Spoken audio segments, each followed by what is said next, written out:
Good morning, bakers. Welcome to Global Bakes. I'm Tanya, and today I'm going to show you how to make pizza dough, and we're going to use it in 3 different recipes.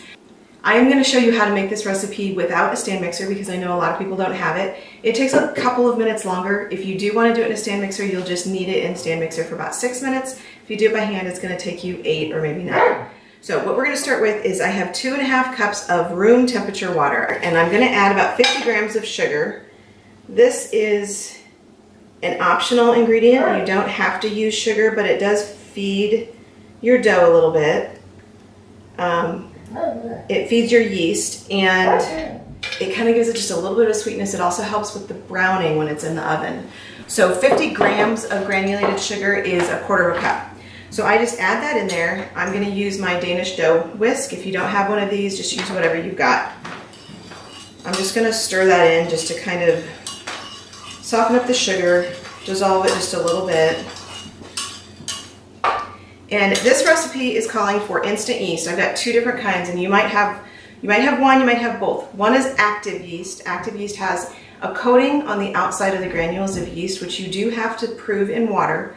It disintegrates that coating on the outside and lets you know that the yeast is still alive. If you use active, you want to make sure that you increase the amount of yeast by a teaspoon in this recipe. I'm going to use instant yeast just because it's what I prefer to use. It's faster.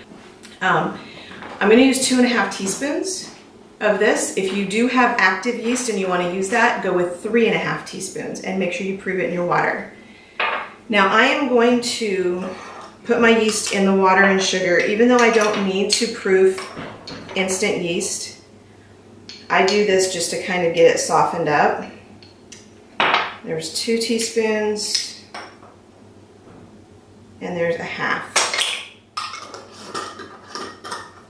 And I highly recommend that you store your yeast in the refrigerator. It does stay a lot longer if it's kept in a cool, dark area. I'm just going to set that to the side for just a minute while I get my dry ingredients. I am going to use 6 cups of flour. Now I hope flour isn't too difficult for you to find right now. I'm using all-purpose flour. You can also use bread flour if you choose. 6 cups of flour is 750 grams. So I'm going to scoop for a couple minutes here. It seems like a lot of flour, but if you think about the fact that you're going to make 3 different recipes with this, it's really not that bad. You can choose to make all pizza if you'd like to. If you need to have pizza for a large crew, go ahead and make 4 pizzas with this. What I'm going to do is I'm going to split this into thirds, and I'll show you what we do with that later. So I've got 750 grams of all-purpose flour, and I'm going to add 2.5 teaspoons of salt. Okay, we're done with that. I'm going to use my dough whisk and just mix the salt into the flour.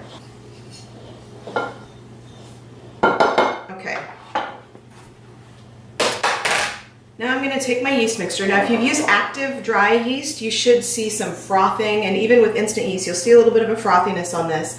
The sugar has been feeding that yeast to activate it, and the water has disintegrated the outside of the active dry. Like I said, I'm just using instant, but either one is going to work. I'm going to add about 1/4 cup of olive oil. I do keep my olive oil on hand because if I need more moisture in this dough, I'm not going to add extra water, I'm going to add extra olive oil. It's great for flavor, especially in pizza, and it's just great for the texture of the dough. So I mix that in just a little bit, and I'm going to start mixing my dough while I pour in my wet ingredients. I am using all of this water. Normally, when you read a recipe, you want to hold back on the water just a little bit because flour has mood swings. Sometimes your flour is really thirsty. Sometimes your flour is not so thirsty. So one day during the summer when it's really humid, your pizza dough or one of your other recipes may take less flour because your flour is already humid.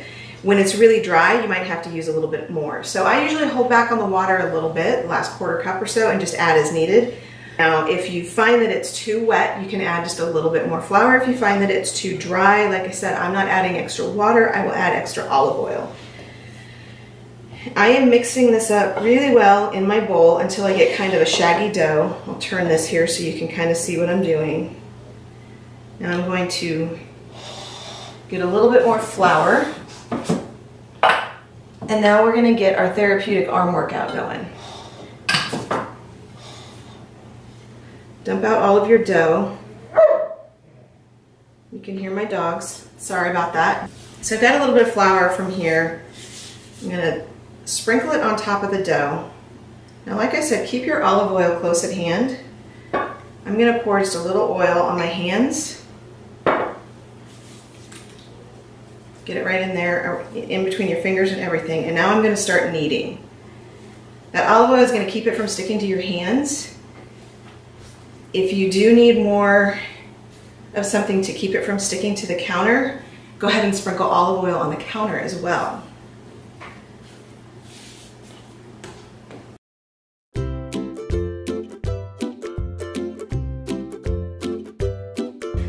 This is the time I get really frustrated with dough because I want to add a bunch of flour to make it stop sticking, but that'll make your dough really tough. And I want a hydrated dough. So you're saying you don't need the flour? Stupid dad jokes part 437.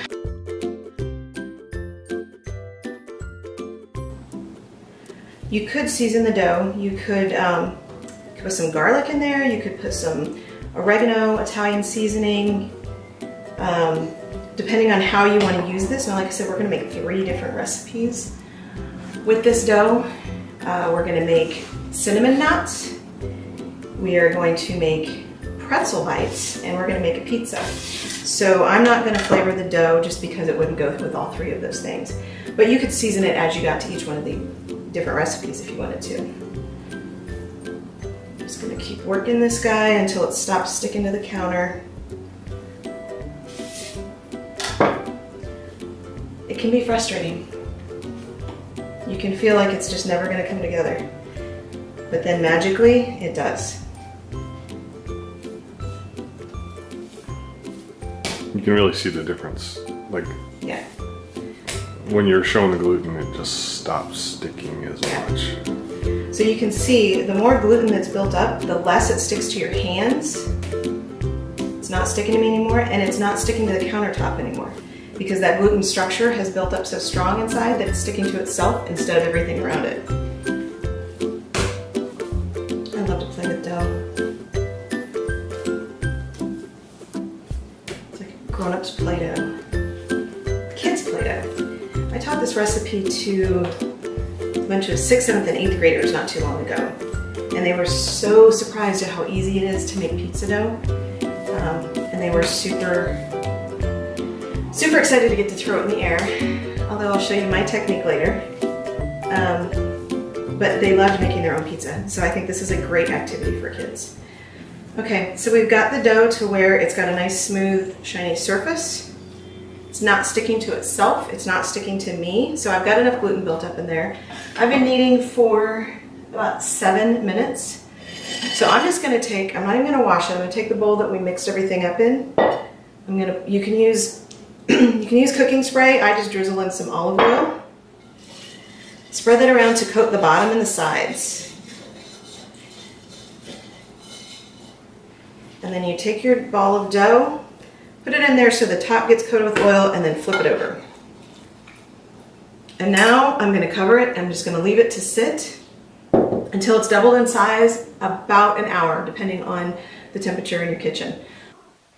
And we are back. It's been about an hour and 20 minutes. It's really cool in my house today, so it took a little bit longer than an hour, but the dough has doubled in size. It smells really good. It smells yeasty. You can see that it's doubled. So what I'm going to do is I'm just going to put a little bit of flour on my countertop just to keep it from sticking. And then I am going to turn out all of this dough right onto the floured section. Still really stringy, but really nice. Now I'm going to kind of turn the dough over on itself a little bit and punch out some of the air. I want to get rid of the air bubbles that have formed. And I kind of form it into a loaf. Now I'm separating this into 3 sections because I'm going to use it for 3 different recipes. If you want to use this to make 3 pizzas, go ahead and do 3. If you want to do 4 smaller pizzas, do however many sections you think you're going to need for what you want to make. You could even do 2 if you want to, and especially if you think you're going to use half of it today and half tomorrow or something. So I'm going to divide this into 3. You can weigh this on a scale if you want to be super accurate, but I'm not too worried about it. I'm going to take all 3 of my sections, kind of roll them up so they're in a ball. Take those little extra bits, tuck them under, turn it over, and then I put it on the countertop and I just pull towards myself. And this creates a nice tight ball, tight skin over the top of the dough. I'm going to do that with all 3 of them. Bring it up over itself. Kind of tuck these little extra bits in. Now I'm going to turn that little seam part down and pull towards myself. You can kind of rotate it a little bit and pull towards yourself so that it's pulling on the countertop. Oops, and last one.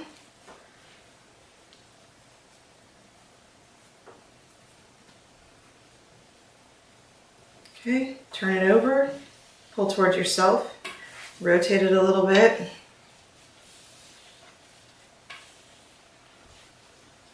And there we go.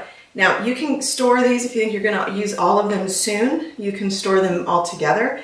If it's going to be a day or maybe 2 or 3 and you want to use a little bit each day, use something like this tub. Go ahead and spray the inside with a cooking spray or coat it with olive oil, and then put a ball in each tub. You want to make sure that the tub is at least twice the size of the dough because this is going to rise even though it's going in the refrigerator. So these are great. You can cover it with cling wrap that's sprayed with cooking spray as well.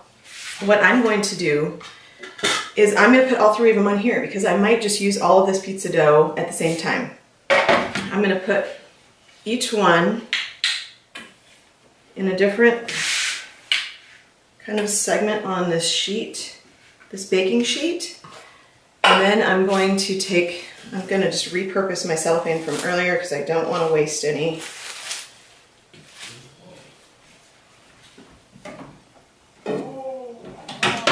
Make sure that you give it a little coat of cooking spray so that your dough doesn't stick to it. And then make sure that your dough is completely covered and the air is not getting in there. But wrap this all around. And once that is completely covered and airtight, you're just going to pop this into the refrigerator. If you want to use it now, you can go ahead and roll it out. You don't have to refrigerate this. You don't have to keep it. Right now, it's ready to be used. But I like to put it in the refrigerator, let it build up some flavor, and then come back to it either tonight. I might make this in the morning, come back to it tonight, or come back to it tomorrow morning. Now I've done all the work, and all I have to do is put together the last few things for the recipes and bake. So I'm going to store this in the refrigerator. I say minimum 3 hours, up to 3 days.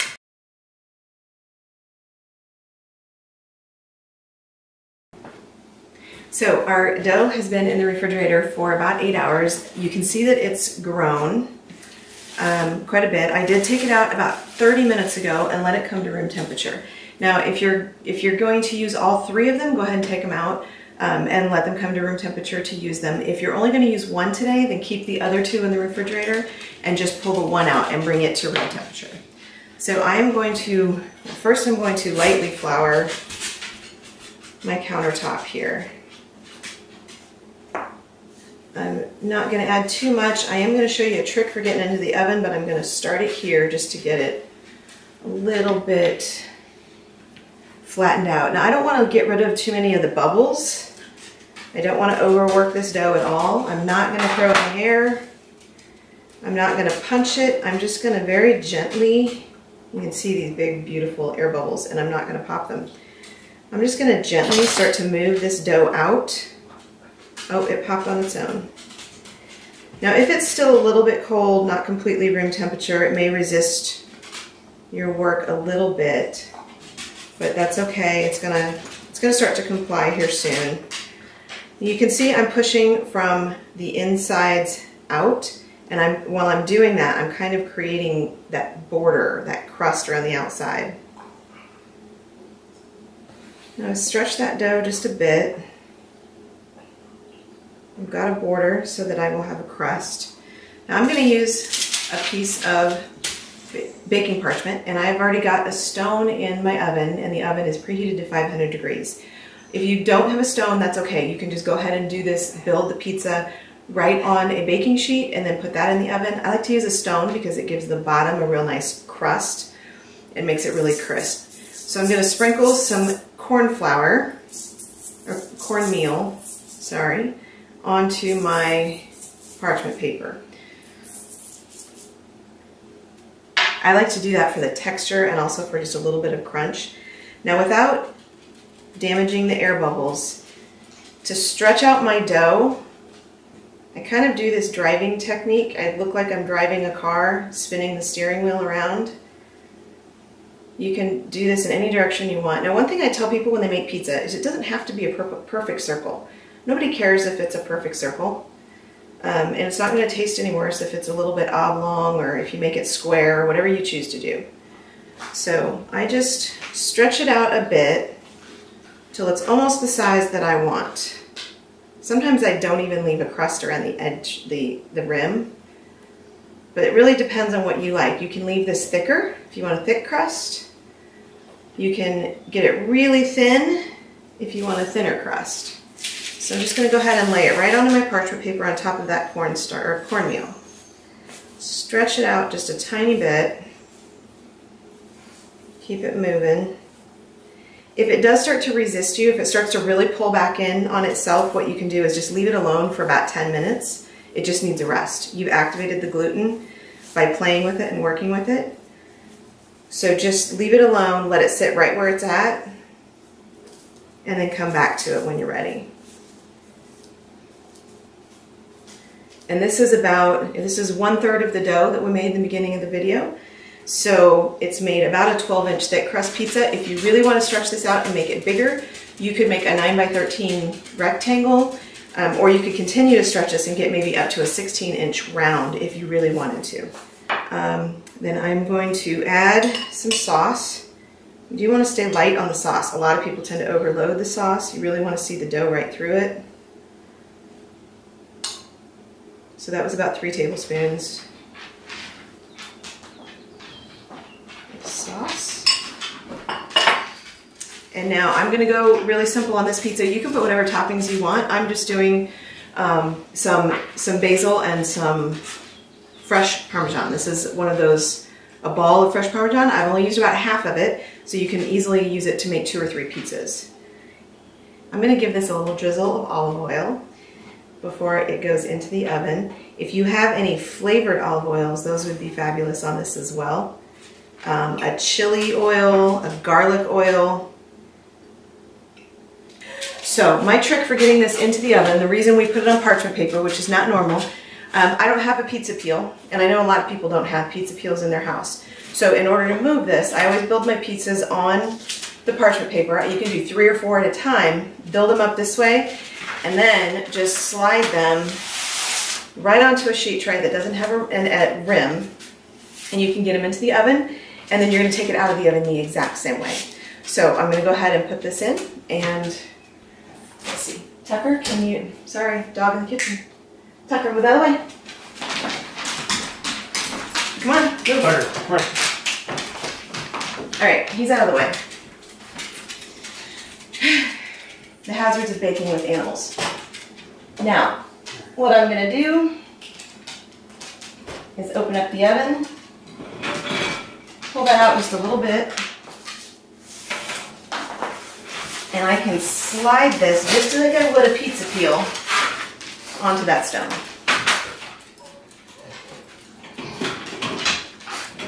It's already starting to sizzle. Okay, and we're going to close that up. That should take probably 8 or 10 minutes. It's really not going to take too long. It depends on how thick your crust was. Mine was thicker. It might take 11 minutes, but I'm just going to keep an eye on it after about 7 or 8 minutes and pull it when you're ready. Okay, my pizza has been in there actually for 9 minutes. It looks like it's done, even though it's got a pretty thick crust on it. That the stone in the bottom really helps it cook faster. So I'm going to go ahead and take it out. We're going to use the same trick to get it out. I just got the no rims on the edge of the sheet tray. Open it up, grab a hold of that parchment, slide it right out. Got lots of bubbling. The cheese is melted. And then you can just slide it right onto the countertop. So this is when I will add my basil. Now I like to use the chiffonade basil, and I'll show you how to do it. You can, like you'll see in Italy, they'll just put whole leaves of basil on there. I think that's a little bit much for people who aren't huge basil fans. So just put your leaves together, as many as you want. I think I used about 5, and then you're going to roll them into a little cylinder. Just roll them up and take your knife and cut into these little ribbons. This just makes it super fast and easy. There we go. And now I can take these little ribbons that I've just cut and add them onto the tops of my pizza. And I sometimes do get in trouble for calling it basil instead of basil, just because that's what I hear on all the shows that I watch. Basil's a name. Basil's also an herb. There we go. As much basil as you would like on your pizza. And then you can slice it up and take a bite.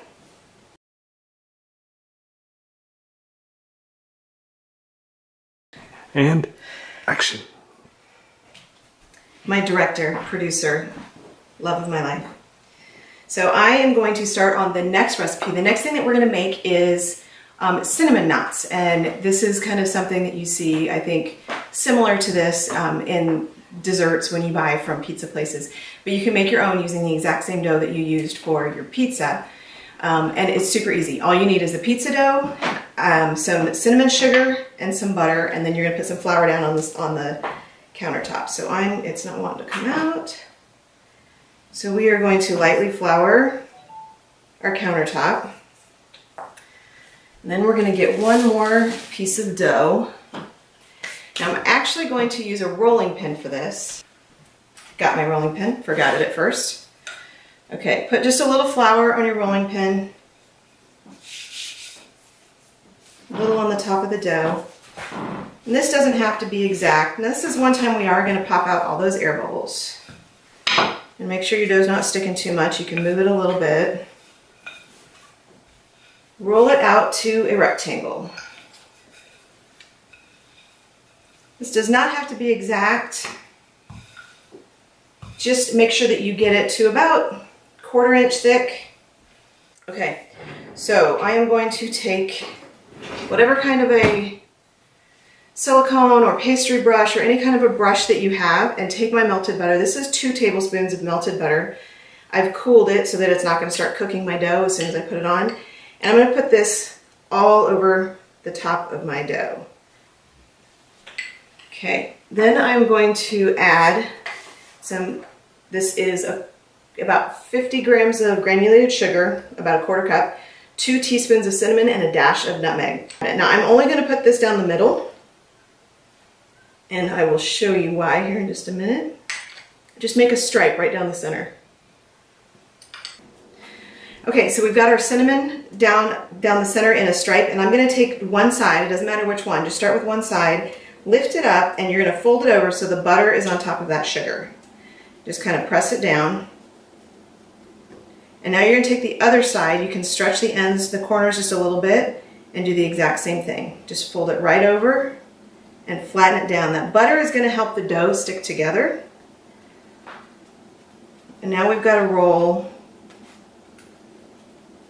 And I am going to use, I've got this little rotary cutter.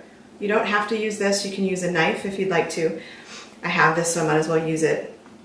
I'm going to trim off just the ends a little, because those don't usually bake up with any cinnamon and sugar, and nobody wants that piece.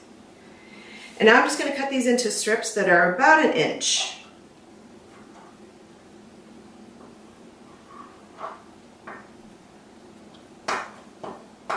like I said, you're gonna stretch these in just a minute, so they will get wider.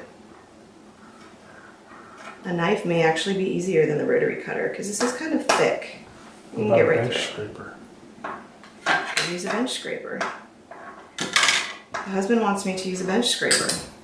Another handy tool. You can use it to clean your counters, but you can also, this is what I cut my cinnamon rolls with.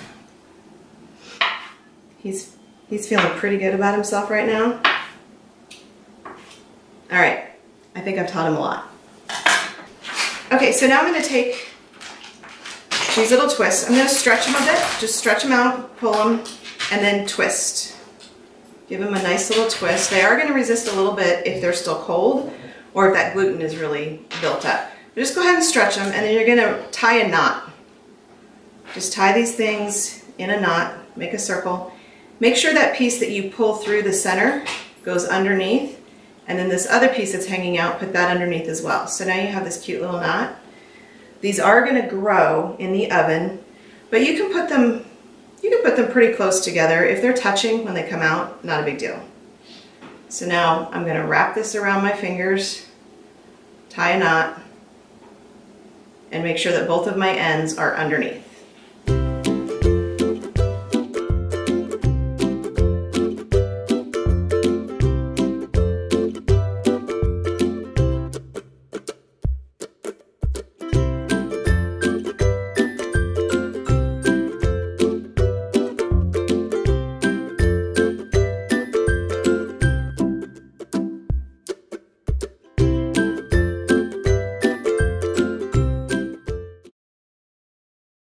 Okay, and there we have it. We have a sheet of 12. You could make these smaller if you wanted to by cutting thinner strips, bigger by cutting thicker strips, but we got a good 12 out of there, so that's perfect.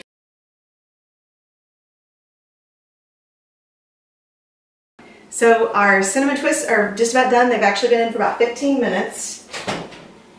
And I'm gonna go ahead and take them out now. They are, like I said, gonna depend on the size of the knot. As to how long they take to bake. These are a little bit bigger, cut them a little wider, so they took 15 minutes. If you did them smaller, they would probably be done in about 12. But you can see there's a lot of browning here. When I push on them, they're firm, but they're not soft, so they are cooked in the middle. While those cool, I'm gonna mix up a little bit of a glaze. I've got a ½ cup of powdered sugar in this bowl, and I'm gonna add about 2 teaspoons to start of milk. You can use any kind of milk, whole milk, skim, almond, coconut, whatever you want to, or you can even use water. I'm going to give it 2 more teaspoons.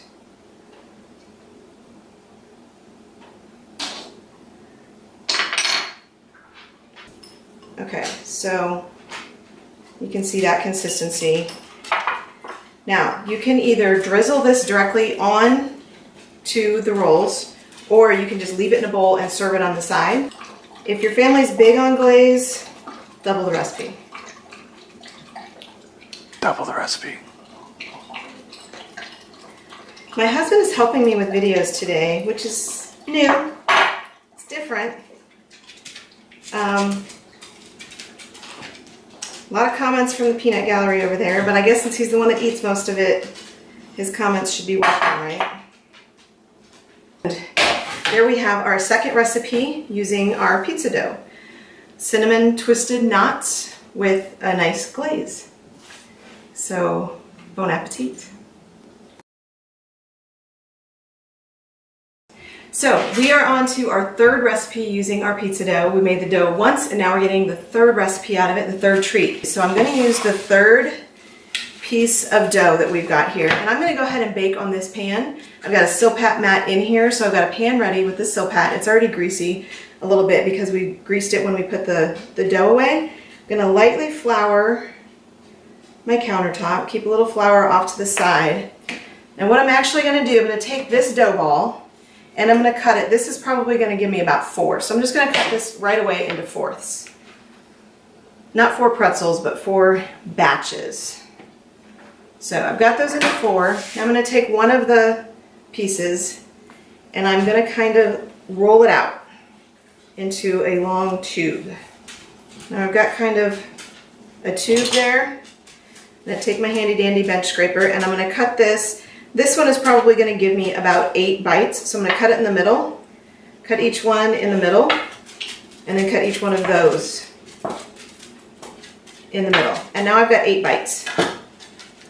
Take each little dough ball, just kind of roll it into a circle. And behind me on the stove, before we got started, I put 4 cups of water and a 1/4 cup of baking soda. That is what we're going to put these dough balls into. We're going to boil for about 40 seconds. And that's what's going to give it that nice chewy texture and that pretzel-y crust that we get on the outside. Get my pan ready. You want to make sure your pan is ready, so put your dough over to the side. Okay, I'm going to take all 10 of these and I'm going to dunk them into the water at the same time.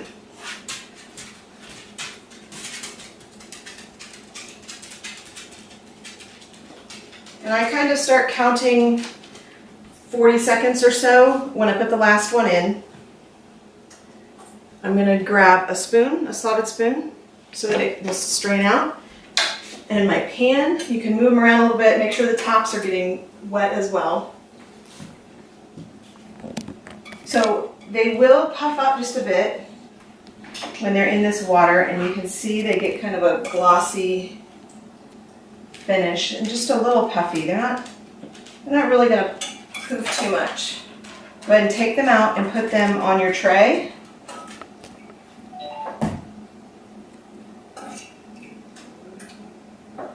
Okay, and we're going to set that to the side, and now we're going to do the same thing with the other 3 pieces of dough. Okay, so I have boiled all of the pretzel bites. A couple of those pieces of dough only gave me 6 bites, but a couple of them gave me 8, so we still have plenty for a snack. I have got an egg that I'm going to whip up here for an egg wash. Now I'm going to do 2 different toppings. I'm going to split these in half, and I'm going to do half with sea salt and half with cinnamon and sugar. But you're going to egg wash all of them. Just give them a little on the top. This is going to help them brown, and it's also going to help the topping stick onto them.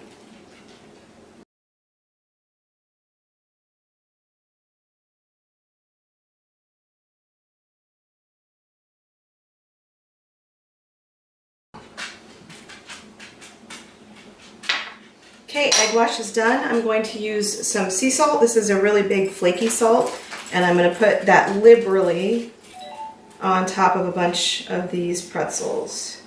Okay, about half of those are sprinkled with sea salt, and now I'm going to use the leftover cinnamon and sugar from the last recipe, and I'm going to sprinkle that on the rest of them. And again, I go pretty liberally with this.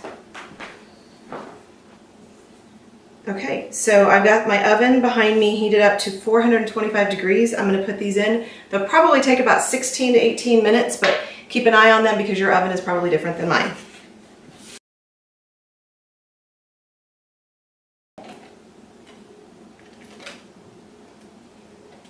Look at that. Look at those beautiful pretzels. It's the perfect pretzel bite.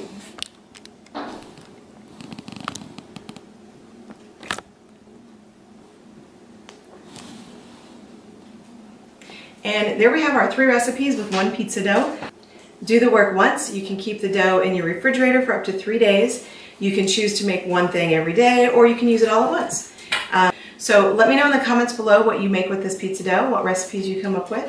And make sure that you follow me on social media. On Instagram, I am at Global Bakes by Tanya. On Facebook, it's facebook.com/globalbakes. And make sure that you like and subscribe to my channel while you're here on YouTube so that you can see all my future recipes coming out. Thanks so much for stopping by Global Bakes. Bye.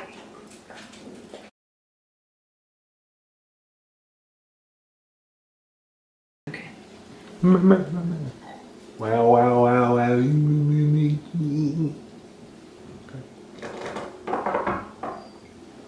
don't like it when I do that. No, you're right, I don't. I'm loosening up my knuckles for when I punch you.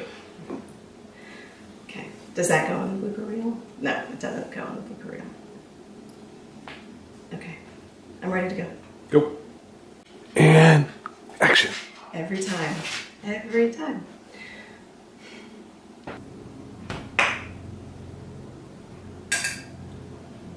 I like playing with dough. Woo. Some days when I just really want to make something, and feel like it's completely handmade, I'll make dough by hand without a stand mixer. Makes me feel accomplished. Is it running? It's running. I said action. Okay. You never know with you. Never know if you're telling us something. Action. Can you make me one of those? Yeah, I think you need to make a real one. You're a dork.